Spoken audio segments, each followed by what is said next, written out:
తెలంగాణలో ప్రభుత్వ నామినేటెడ్ పదవుల ఆలస్యానికి కారణాలు ఏంటి? పాతవారికి రెన్యువల్ అవుతాయా లేక కొత్త వారికి అవకాశం ఇస్తారా?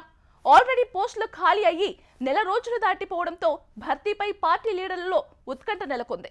ఇంతకు నామినేటెడ్ పదవుల ఎంపికలో పనితీరే కీలక పాత్ర పోషించనుందా లేక జిల్లా సామాజిక వర్గాల సమీకరణాలను లెక్కల్లోకి తీసుకుంటారా?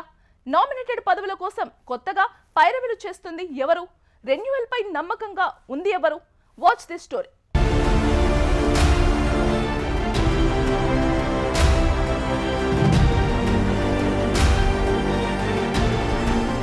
తెలంగాణ కాంగ్రెస్లో ఇప్పుడు అత్యంత హాట్ టాపిక్ ఏదైనా ఉంది అంటే అది నామినేటెడ్ పదవుల భర్తీ.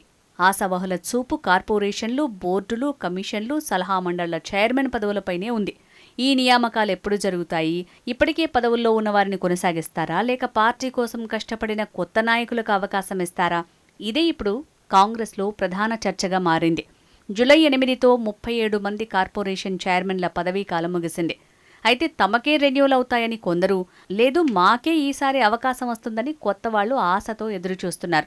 అయితే పదవీకాలం ముగిసి నెల రోజులు గడిచినా పాతవారికి రెన్యూల్ కాలేదు, కొత్తవారికి పదవులు దక్కలేదు.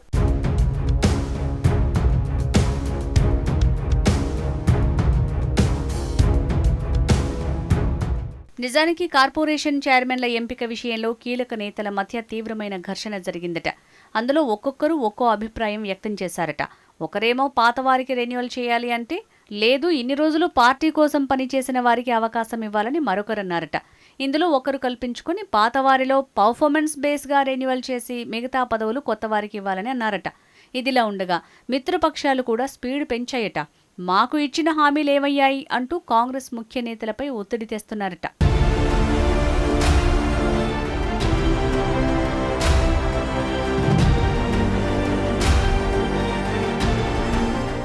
నిజానికి CM Revanth Reddy, TPCC chief Mahesh Kumar Goud, incharge Meenakshi Natarajan ఈ ముగ్గురు కూడా పదవుల కోసం తమ దగ్గరికి వచ్చిన వారికి కన్ఫర్మ్గా మీకు పదవి వస్తుందని హామీ ఇవ్వలేకపోతున్నారట. ఏదేమైనా ముగ్గురు కలిసి నిర్ణయం తీసుకుంటేనే సమస్యకు పరిష్కారం దొరుకుతుందని అంటున్నారు కాంగ్రెస్ నేతలు. పార్టీ కోసం పనిచేసిన వారికి పదవులు దక్కకపోతే భవిష్యత్తులో మళ్లీ పార్టీ కోసం పనిచేసేవారు ఉండరని అంటున్నారు రాజకీయ విశ్లేషకులు.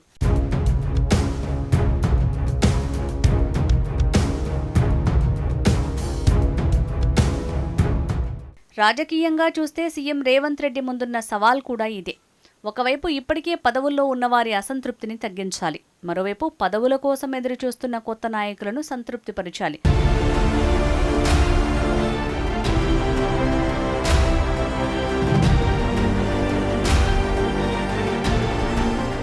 మరో ముఖ్యమైన అంశం సామాజిక సమీకరణాలు.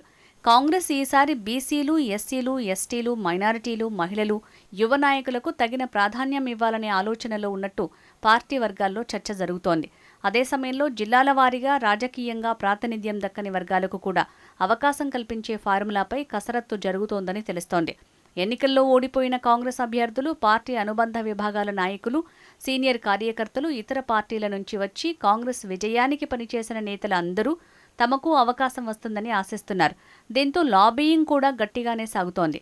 హైకమాండ్ మాత్రం నామినేటెడ్ పదవులు కేవలం పరిపాలనా నియామకాలు మాత్రమే కాదు, పార్టీని క్షేత్రస్థాయిలో బలోపేతం చేసే రాజకీయ ఆయుధంగా భావిస్తోందట. అందుకే ప్రతి నియామకం వెనుక రాజకీయ లెక్కలు, సామాజిక సమీకరణాలు, ప్రాంతీయ సమతుల్యత, భవిష్యత్ ఎన్నికల వ్యూహం వంటి అంశాలు కీలకంగా మారాయి.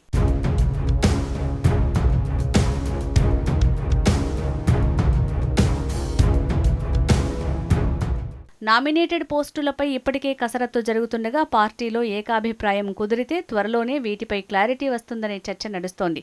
అయితే అన్ని పదవులను ఒకేసారి భర్తీ చేస్తారా లేక విడతల వారీగా నియామకాలు చేస్తారా అనేది మిస్టరీగానే ఉంది.